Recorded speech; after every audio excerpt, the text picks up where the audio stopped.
All right, what's going on, YouTube? Man, it's been a little while. I don't think I've made a video in like 2 months, 3 months, something like that. It's been a little while. So I just want to kind of do an update and do a quick video, or who knows, maybe a quick video, we'll find out, on, how God works.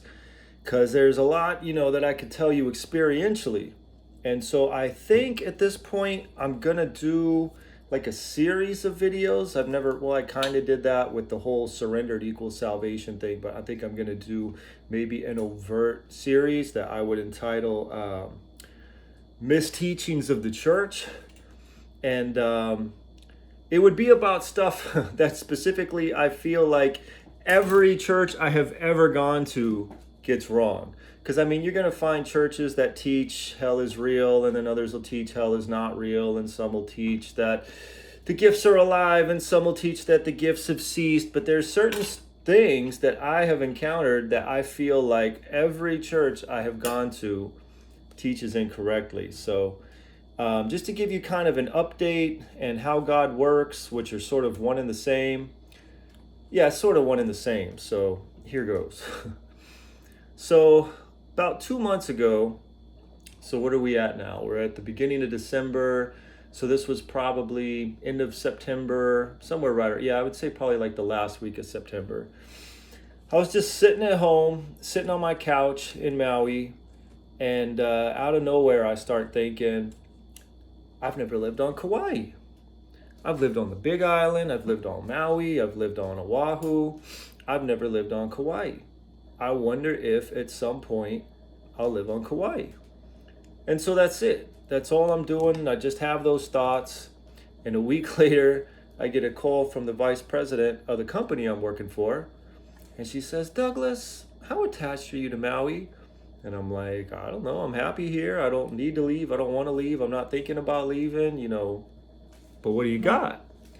And she says, how'd you like to be the manager for our store on Kauai? And I'm like, wow. I was just thinking about Kauai a week ago. I was just thinking about, what if I lived on, or will I ever live on Kauai?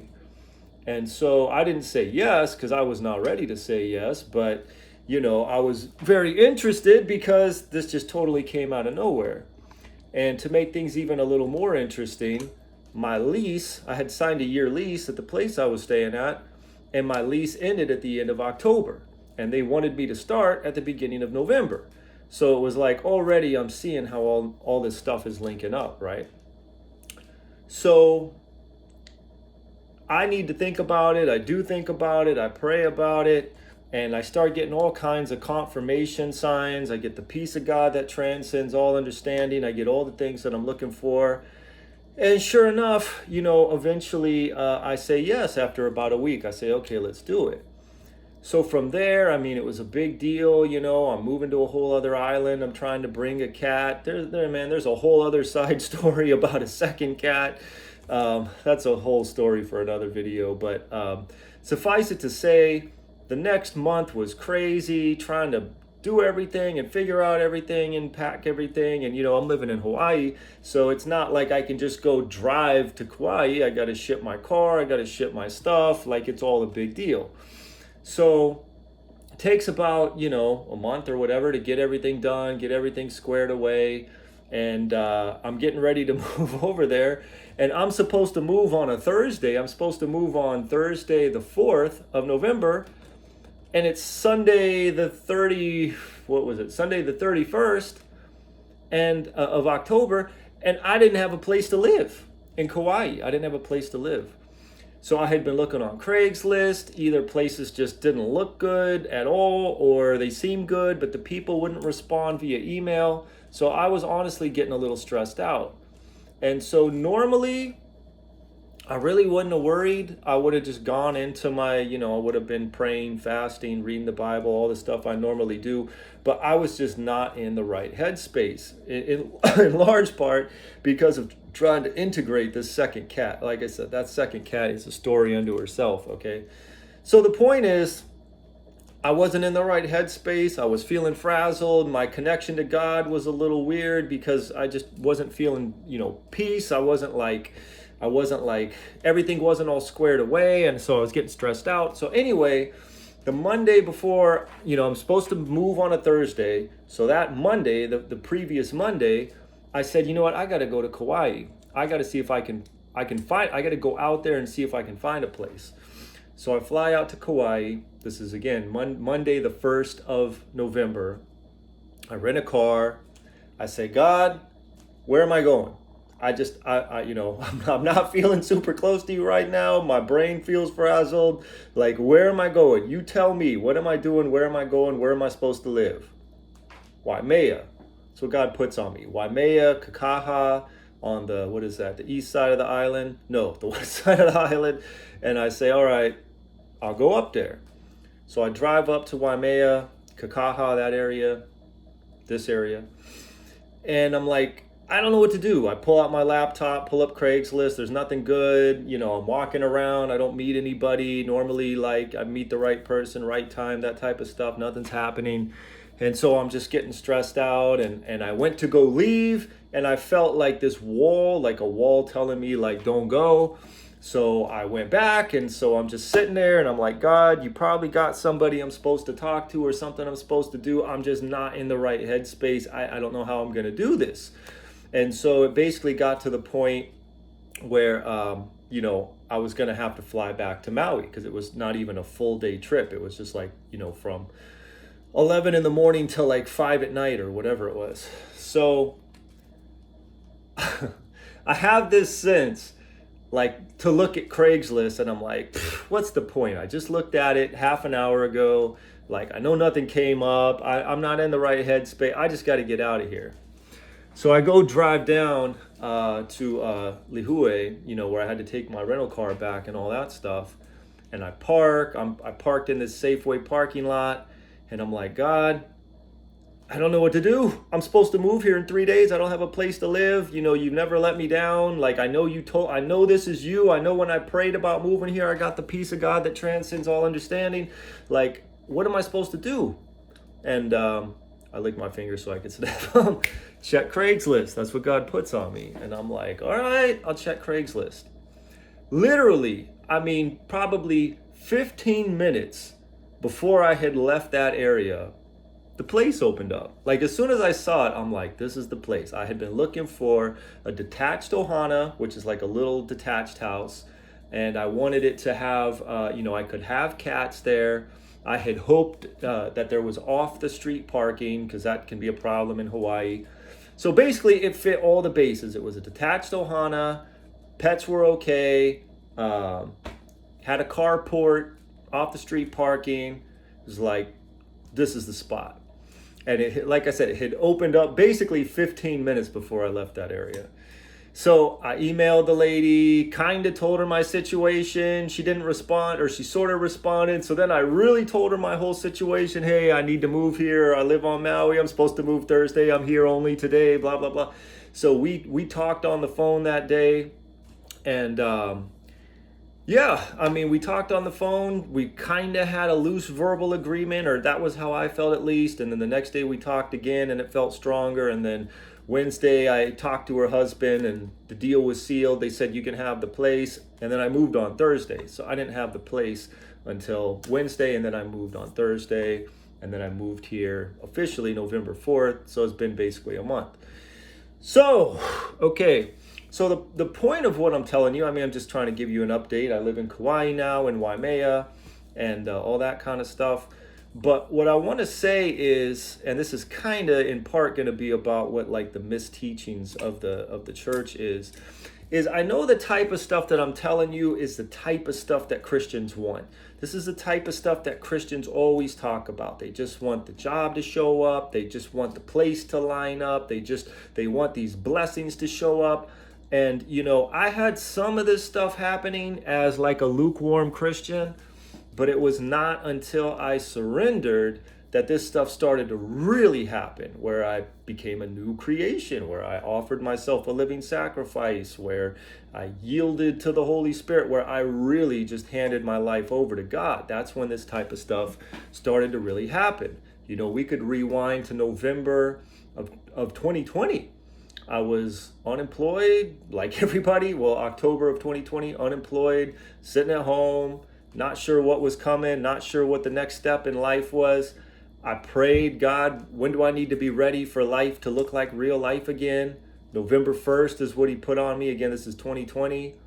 And then literally the next day, the vice president of the company called me and asked me if I wanted to be the general manager for a location we had on the north part of the island. And so it's like, again, this is the type of stuff Christians want. I'm sitting at home, minding my own business, and a job drops in my lap. And then I have that job for a year, and then a promotion drops in my lap. And then I need to move to Kauai. Housing is super limited. People aren't able to find places. And I find a place right in the area that God told me to go, And two, the lady who rented me the house, turns out she's a Christian. We found that out when we started, signing the lease and everything, and we really started to talk. It's like, oh, this woman's a Christian. She told me, she said, I have to tell you, Douglas, we were not ready to put that place up for rent. It wasn't done. We didn't have the stove in it yet. We still had some little things we needed to do. We needed to bring in the bed. I was going to wait 3 or 4 days before I put the place up, before I listed it for rent. But I just had this sense that now was the time that God was putting on me. Now is the time. Put this up for rent now. So that's not a coincidence. I'm up there, up here, I'm in Waimea, I'm praying, I'm pleading with God, do whatever it is you're going to do. You told me to come up here, open the door. And so then he puts on her, now's the time to put this place up for rent. He opened the door. And so, again, this is the type of stuff Christians want. So how do you get it? It's like I say in all my videos, you gotta walk with God. You got to walk with him day in, day out, live a surrendered life. You got to pray, you got to fast, you got to read the Bible, you got to be a peculiar person, zealous of good works. You got to be a new creation, which is something you can't force. I mean, you have to hand yourself over to God and literally become something different. Like, this isn't a psychological thing. Like, you're fusing with the Holy Spirit. When you surrender, you truly surrender. You truly offer your life as a living sacrifice to God, which is what I did in February of 2020. When you do that, you fuse with the Holy Spirit. And now you're literally not the same thing you were before. You're a different being, different type of being. My friend Gordon, we talked about this. Actually, he said this, I think, before we talked about this. But he said, when he was talking about when he surrendered, like his full-fledged conversion, like full-fledged, he said, Douglas, I felt like I was a new creation. He said, and when I say that, he says, I don't mean that I felt like I was a bad dog and then I became a good dog. He said, I felt like I was a bad dog and then I became a good elephant. Like I became something completely different. It's like, that's exactly right. You're a new creation. You're something other than what you were before. And so it's really not until you do that, until you hand yourself over to God, that you can expect all this stuff that you're hoping for. All these miracles, all these, blessings, stuff showing up out of nowhere, right place, right time. Even stuff that like some people might mock, like hitting the green lights, like you show up to the store and you go up to the checkout and there is nobody in line. And then as soon as your groceries are done, there's 15 people in the line. You show up, there's 10 parking spots, you get your parking spot, you leave, there's no parking spots anywhere. You need 5 things and you go to the grocery store and they got one of each of them. Like you got the last one of all of them. Like that, even that type of stuff. Like how do you get that type of stuff? How do you get that type of favor? How do you get that? You gotta walk with God like this, I don't really go to the movies. I don't watch Netflix. I don't listen. I was very worldly. I was a Netflix binge. I'm talking as a, pre-Christian. I was a Netflix binge watcher. I listened to all kinds of rap and rock and, everything from Dr. Dre to Green Day and, everything in between, Depeche Mode and, you name it, all kinds of stuff, The Cure, Eminem, the gamut of stuff, right? And so obviously it's been quite the transition for me to merge out of all of that stuff. But that's what I've had to do. God has just, the closer I've gotten to God, the more he's put on me. Don't listen to Green Day. Don't listen to Dr. Dre. Don't listen to Eazy-E. Don't listen to, all that's the Wu-Tang Clan, Mobb Deep, all that stuff that you used to listen to. Don't listen to, whoever, Nirvana, etc., Radiohead, whoever. Don't listen to it. It's worldly. It's drugs, and it's this and it's that, and most of these people don't even like me. Most of these people that you would listen to are anti-God. They make anti-God songs. John the Revelator by Depeche Mode is clearly an anti-Christian song, So it's like, as time has gone on and I've gotten closer and closer to God, the more and more stuff he's put on the chopping block. He doesn't want me to watch Breaking Bad. He doesn't want me to watch Walking Dead. He doesn't want me to watch Squid Games. He doesn't want me to watch all that. And so I don't, pretty much the only things I watch, and even some of these may be on the chopping block. I mean, I might watch some sports highlights or even some sports. I might watch, whatever, just that type of stuff. I certainly watch a lot of Christian YouTube videos and all that different type of stuff.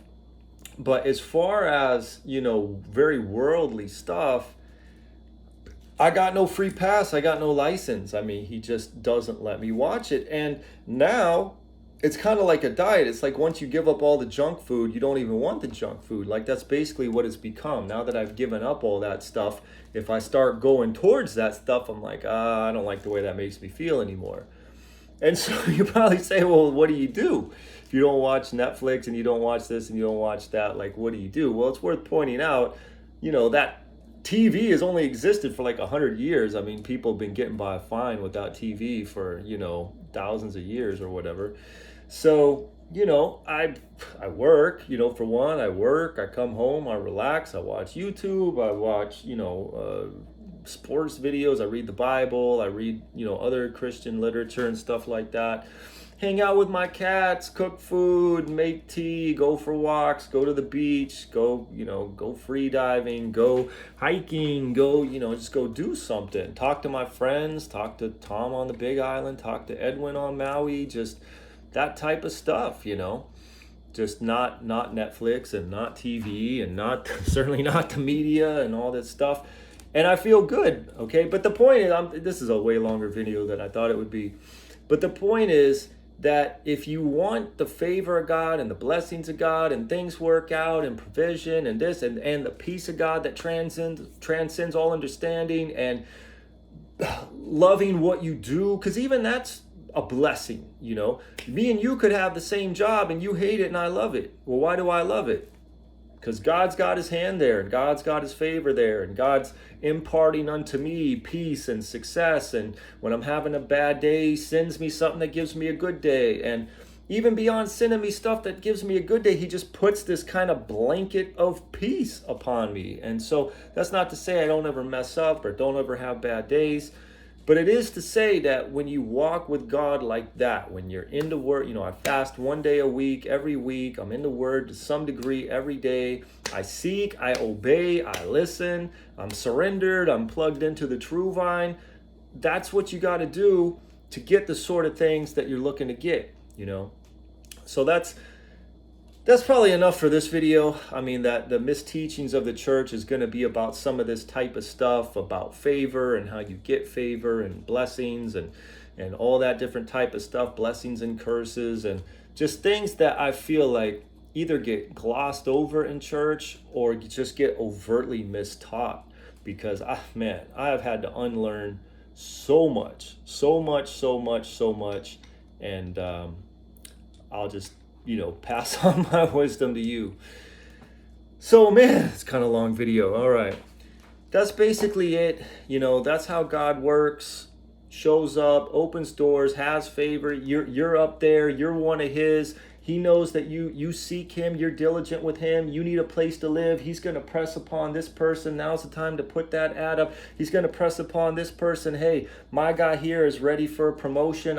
You call him, and then he'll accept the job, and then I'll get him over there, and then I'll be working on him to make sure he does a good job over there, so you know you made the right choice. And God is just moving all these chess pieces, influencing people who don't even believe in him, influencing people who might even hate him, but he still has pull and he still has influence because he's God. He's the creator of everything, and there is no part of existence that he doesn't at least have some little finger on. He's got his hands on every facet of reality. So, like I said, if you want those sorts of things in your life consistently, then you're going to have to walk a consistent, surrendered life. So that's it. 20 minutes later. I hope you made it all the way through. Thanks for watching. Love you guys. Aloha. God bless.